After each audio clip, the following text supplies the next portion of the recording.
Financial Survival Network, helping you to survive and thrive in the new economy. Get our complimentary newsletter at financialsurvivalnetwork.com. This is the Financial Survival Network.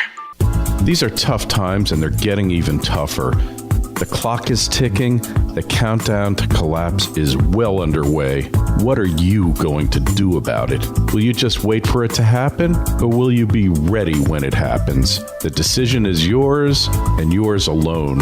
Join myself, Mickey Fulp, Robert Ian, David Morgan, Jeff Berwick, Elijah Johnson, Alan Butler, Gregory Manarino, Daniel Amaduri, Andy Hoffman, Tekoa Da Silva, Trace Mayer, one of the world's leading Bitcoin authorities, Bix Weir, Jay Taylor, and Gary Christensen at the Liberty Mastermind Symposium in Las Vegas on February 21st and 22nd, and learn how to create your plan to survive the collapse. The last Liberty Mastermind Symposium was one of the most highly rated conferences ever, and this one promises to be even better. Don't miss it. Join us and register now at libertymastermind.us. libertymastermind.us. This one is going to be out of this world, and it's going to be even better because it's in Las Vegas, Nevada.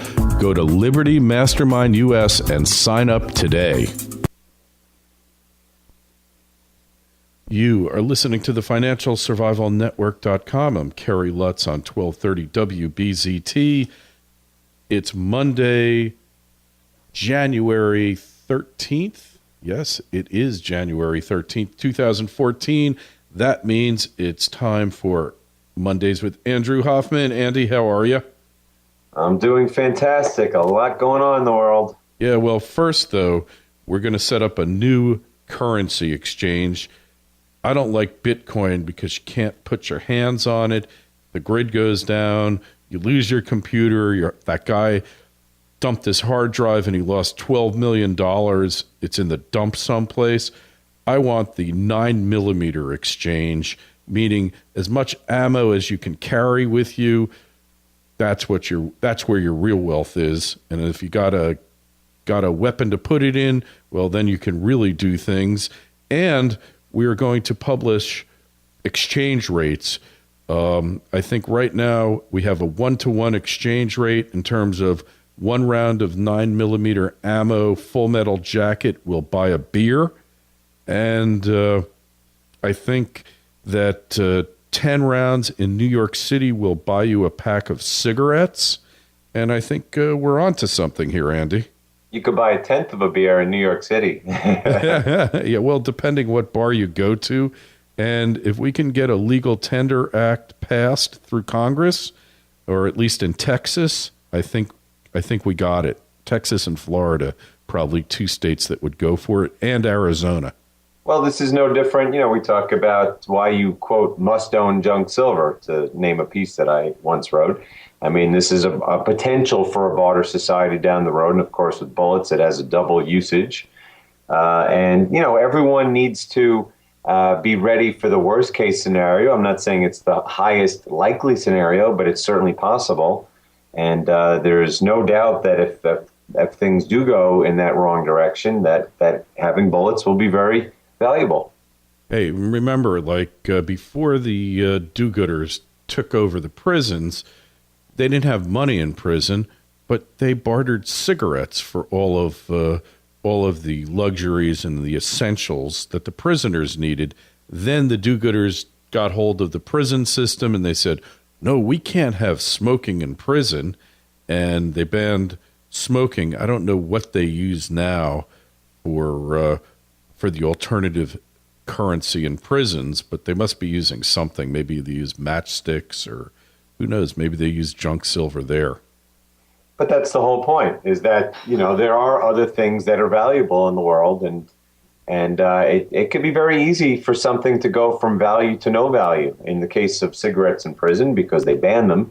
In the case of dollars, because they're hyperinflated. And, you know, I wrote a piece Friday called Hyperinflation in 2014, because our friend John Williams at Shadow Stats, he actually predicted that for this year. And we never do that at Miles Franklin, because you never know, you don't have a crystal ball. But he's just that, he feels that the fundamentals are so powerful that it's inevitable this happens in the short term. And if it does, well, I should hope that you'll have some alternative currencies out there. One of our predictions last week was simply in 2014, the demand for, quote, alternative currencies will soar. And whether it's bullets, bitcoins, or bullion, there's going to be increases in demand for everything that's not dollars and yen and euros. And anything government-sponsored currencies, GSCs, we'll call them, right? Mm-hmm. Genetically modified currencies. I sense a title in there somewhere. Ooh, I think we got it. I think we got this week's title right there, GMCs. And they can be deadly to your financial health. Just look at all 536 GMCs that came before. They are programmed, they're genetically coded, their DNA ensures that they're going to self-destruct at some point in the future. I thought you were talking about General Motors stock. No, I'm talking about genetically modified currencies. Anything that's not gold or silver, right? It's guaranteed to blow up at some point in the future, and generally at the worst possible time, correct? As is General Motors stock, which was bailed out once. It's still partially owned by the government, I believe. And just last month, we saw record channel stuffing. So that's how they reported for their new CEO earnings, by literally taking their government mandate, as the government was their part owner for the last few years, and they were telling them, like a communist government, make as many cars as possible and just stick it to the dealers. And of course, the dealers will eventually go bankrupt from this because no one's going to want these cars. And remember that 99% of all of the financing, all of the new credit that occurred in this country last year was either student or car loans. So if that's not a bubble waiting to burst, I don't know what is. Hey, and if you want to know which cars are selling the worst, go to any airport and walk through the rental cars lots. And you'll see, and you'll also find out the colors that are the least desirable. Okay, generally they're white, and you'll see them all. And probably they will be GM cars, although I don't take a position on that. But like you said, channel stuffing, because the lowest margin sales are fleet sales, and the lowest margin fleet sales are the sales that you make to the rental car companies. So knock yourself out. If that's what makes you guys happy, go do it. So it's just like the Dow Jones propaganda average. So the window dressing, it looks good, and that's all that matters. And what about, speaking of window dressing and numbers and propaganda, how about the jobs report? Looked real sweet, didn't it? Yeah. Well, look. My article Friday was called 3.0% Enough Said. And this is nothing new. We've for years now watched every time rates tried to make any kind of move up, all of a sudden the bad economic data somehow just explodes. And, again, the government fabricates all the data. I mean, the reality is things are getting much worse.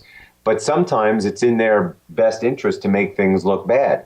And what I wrote about was, Benny made the stupid comment, he's worried about his legacy as he leaves because he came in office in 2006, took rates to nothing, and he quintupled the Fed's balance sheet. And for what? So, he thought with rates down really low in June, I can hint about tapering. Meanwhile, rates rocketed up when he said, just for saying I may taper. And September 5th, the rate got to 2.99%. It was a Thursday. Sure enough, Friday, the September 6th was a NFP report day, and it came out terrible, and rates fell. And the same thing here. And that report, of course, it was terrible for many reasons, but in my view, it was purposely sabotaged. The waiters and bartender jobs were all of a sudden gone. All the things that they typically use. The birth-death model was lower than usual. So they basically said, we got to get this number like beyond abysmal, because we're getting so much selling of treasuries, we need some kind of help. The problem is rates are still pretty high, and if they want to promote recovery, they're going to have to figure out a way to do that without rates going up. And they can't do that, which is why they're going to either increase the level of QE overtly, or they're going to show all this terrible economic data going forward. And then, of course, you have the labor participation rate. you had 500,000 people drop out to a 35-year low. And it should have been 1.3 million because that's how many people lost their benefits. And now they're wrangling about whether they should extend the benefits and pay $20 billion to do it. The problem is there's another 3.5 million people who are going to lose their benefits in this coming year. So it's a treadmill. They're just going to lose. You're going to see the unemployment rate plummet to unimaginable levels as real unemployment goes to unimaginably high levels. Yep. And there's a certain inevitability to it. There's really no stopping it. And yeah, I love that whole concept of taper. I don't believe it for 2 seconds. You're never going to convince me of it. And it's just a headline, like any other headline, subject to manipulation, subject to others' agenda. And that's why you got to believe that they're going to say or do whatever they have to do. Yeah. And a week or two, I put out that piece called The Tapering Mirage, proof of the tapering mirage, showing that literally the math shows that they weren't QEing 85 billion a month. They were QEing close to 130 billion a month since rates started increasing, in May. I mean, the math shows it. If you want to show the Fed balance sheet going up by X, and we know that the portfolio of those bonds has fallen by 10%, then clearly they've printed a lot more money and bought a lot more bonds than they're saying. And they will continue to do that. And remember, there's a lot of this smokescreen going on with Bernanke leaving office and Yellen coming in. And we all know that Yellen is the Uber dove. So trust me, you're not going to see any tapering under her. And it's only a matter of time before the reality sets in. And they have to actually overtly come out with QE4. And if that is the case, then John Williams' prediction may well come true. Hey, and along those lines, what about Venezuela and Greece and their stock exchanges? Well, not just Venezuela and Greece, but I mean, what I've been contending for some time now is that, look at what's going on with these stock markets. They have never decoupled more from fundamentals. Look at any chart, look at any valuation metric. Heck, even Goldman Sachs is saying so. And it's not just in the Greece and Venezuela. Venezuela is the absolute poster child because their CPI is up 50% last year. They're literally in a state of disarray. They have food shortages, and yet their stock market was up 500% this year. This is what happened in Weimar, Germany, and what happened in Zimbabwe, and it's starting to happen everywhere. It's happening in Japan. It's arguably happening here to a lesser extent. Yes, you have PPTs everywhere that are, that help support it, but it's more than that. This is the early stages of hyperinflation where the initial stock gains, which of course only the 1% participate in, are real, but eventually they become nominal. And the only things that beat inflation are items of real value. And of course, in the financial world, that would be real money, gold and silver. And then we get to the Comex default that you believe is taking place. Yeah, look, I'm no Harvey Organ. It's not my thing where I analyze every day, although I certainly look at the commercials all the time. The commercials have never been more bullish and the speculators have never been more bearish. But the fact is, I've been closely watching what's going on here. And the registered inventories, which means the amount of gold that's available for delivery, it's fallen from 3 million ounces in April when they started really attacking gold last year to just 400,000 ounces now. It's down 86%. But more importantly, there's still over 200,000 ounces from the December contract. Remember, that closed on December 31st, which is 13 days ago. There are over 200,000 ounces still standing for delivery, which have not been delivered on. To me, that's a default. I don't care what anyone says. And the fact is, the entire world sees this. And if they don't take that gold out of the registered one way or the other, even if they lie, if they don't do anything, the whole world will see this. And if they do, we'll be down to 200,000 ounces, which is 200,000 ounces is what the Fed, that amount of money is what the Fed prints in a couple of hours. So something is going to give, whether it's in the LBMA, whether it's in the Comex, the Shanghai Exchange, something is going to happen with the physical. And that's one of our predictions for 2014, a widening disparity between paper and physical prices around the world. And there's a certain inevitability to this as well, isn't there?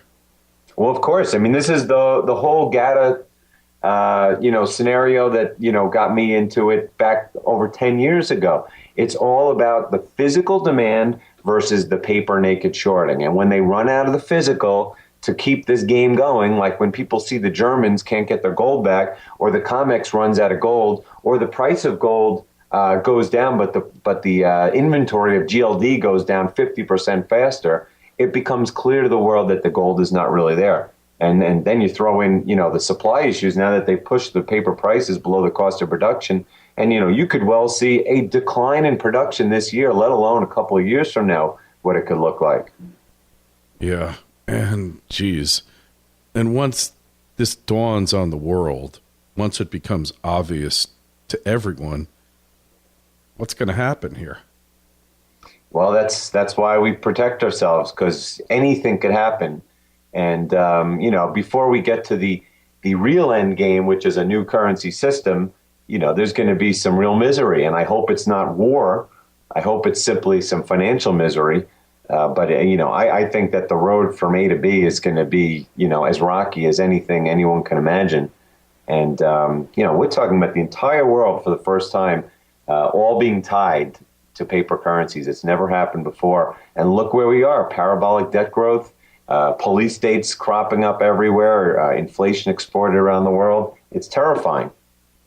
Yeah, and I was reading someplace that the Chinese have got somewhere around $24 trillion worth of debt that nobody knows about, that their whole economy is based upon, a pyramid thing.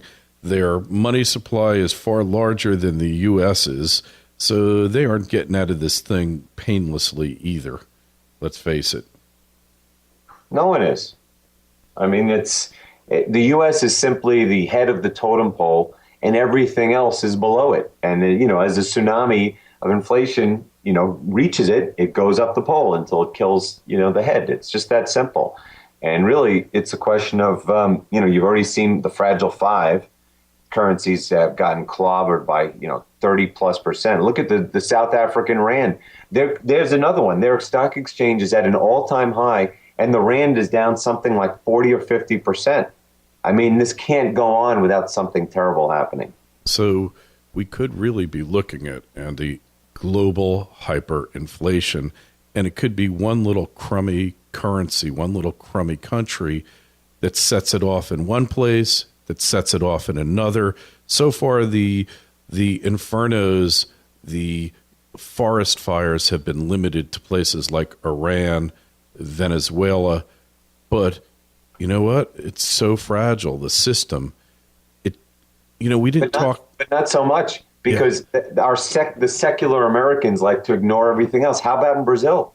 Brazil is one of those fragile five. They have as many people as we do. They've had widespread riots because of inflation this year, because the Brazilian real is one of the currencies getting crushed. The same with the Turkish lira. Turkey is a major hub in the Middle East. This is not a small country. And then, of course, as you mentioned, we have Venezuela, Argentina, a lot of South America is involved. And it's not like we don't have inflation here. And, and by the way, does Obamacare, does that not count as inflation? I mean, sure. Well, one thing we didn't talk about that definitely shows the fragility of the system, and I personally got hit by it, was the Target data theft.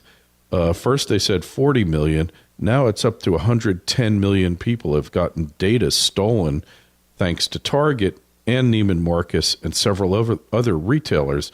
I personally got hit on my Amex card by a couple $1,000 charge to Best Buy. So, cyber war appears to be underway here already, Andy. Well, yet another terrifying thing. And you can, that part of that is we talk about government police states. They may be responsible for it. And if not, they're going to respond in kind to these things. But the fact is, these are all, going back to what we started this call at, reasons why you need to own real things of value.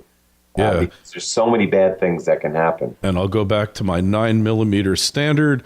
We will be publishing conversion charts very shortly, and hopefully we'll get this market up and running. And the ammo market, I'm telling you, I just want to pass along a little anecdote. Had a box of ammo. It was the wrong kind of ammo. Leave it to me buying it on the internet. But I had a case of it I bought in 2009 for about $120. So, I didn't know what to do with this stuff, Andy. You know, it's taking up room in the closet. So I put it up on this site, gunbroker.com. And what I paid $120 for in 2009, I sold for $675 plus shipping, which is just a pass-through, in 2013. So that was a pretty good return on investment. The only thing I was sorry about is that I didn't buy 10 times more of it. Yeah, you know, it's funny. I mean, I bought all my ammo in recent years. I haven't bought any probably in the last 6 to 12 months. So I'm not sure where that market stands today, but I do know as recently as 6 to 12 months ago, it was insane. You couldn't find 9mm ammo on the internet. And I'm guessing with what's going on, it can't be that much better today. No, it's not. It's better than it was. And, you know, it's just like if you remember this back in you were in New York then in when was it? 95. We had a horrible winter in New York in the Northeast. We ran out of salt. That's how bad it was. And the roads were frozen over. I mean, it was terrible. And the world responded by sending tankers of salt. Pretty soon, a month after winter, we had rock salt coming out of our ears. We had so much of it, and we had a 5-year supply of rock salt shipped to the country.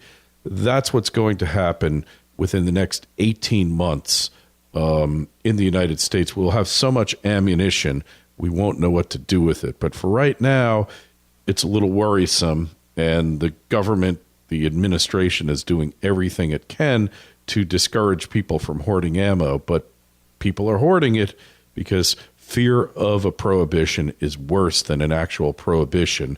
People will hoard. And I'll go back to the story. You've probably heard me tell it. My grandmother told this story. Prior to Prohibition, they lived in Elizabeth, New Jersey. If they had a bottle or two of alcohol in the house, they were not drinkers. My grandmother was allergic. She took half a drink. Her face would turn bright red. Fortunately, I didn't get imbued with those genes. Bottle or two. Prohibition comes along. You know, the Volstead Act is passed. All of a sudden, they've got a dozen cases of liquor in the house. Why? Because it's illegal. You might not be able to get it. We got to have some in the house because if somebody comes over and wants a drink, well, we can't not have any alcohol. And then after Prohibition is repealed, FDR, 1934, the first thing he did, alcohol's gone. They don't have any. There was one bottle they had of moonshine. It had a handwritten label on it, said homebrew. We kept that in the family. I don't know, maybe my sister has it now. And that was the only remnant of Prohibition in the house. And that's what's happened with ammo. It's the fear of Prohibition that's driving these gun sales as well, and rightfully so. Yeah, I know that all the public gun companies have been on fire, and they should be. Why wouldn't you? Because aside from being able to protect yourself from what's coming, they are good investments. They have been. I'm not saying they always will be, but they've been amazing investments. So it's you talk about, again, it goes back to dual purpose for doing things. And firearms are the kind of thing that really never lose their value. And they're the kind of things also that if you just care for them, keep them clean, lubricate them regularly. If you're not going to use them, store them in a sealed container with a long-term storage rag or enclosure, and they never go bad. They last forever. You can fire weapons from hundreds of years ago that have been cared for, don't recommend it, and then they become collectibles, and they seldom ever go down in value after the first few years. Mm-hmm. And so, hey, that's it. I'm not an expert in firearms, but milesfranklin.com, Financial Survival Network. Don't forget, I forgot to mention, Liberty Mastermind Symposium. Wayne Allen Root is the featured speaker Friday night. You don't want to miss him. He's a phenomenal speaker. He's taken on the administration head on, multiple IRS audits. He doesn't care. He wrote a book on how to survive the Obama nightmare for the next 3 years now, and Andy's going to be there along with 16 or 17 other speakers, and it's going to be nonstop in Vegas, libertymastermind.us. Sign up today. Seating is going to be limited. Andy, we will see you there. Talk to you next week. Be well. Look forward to both.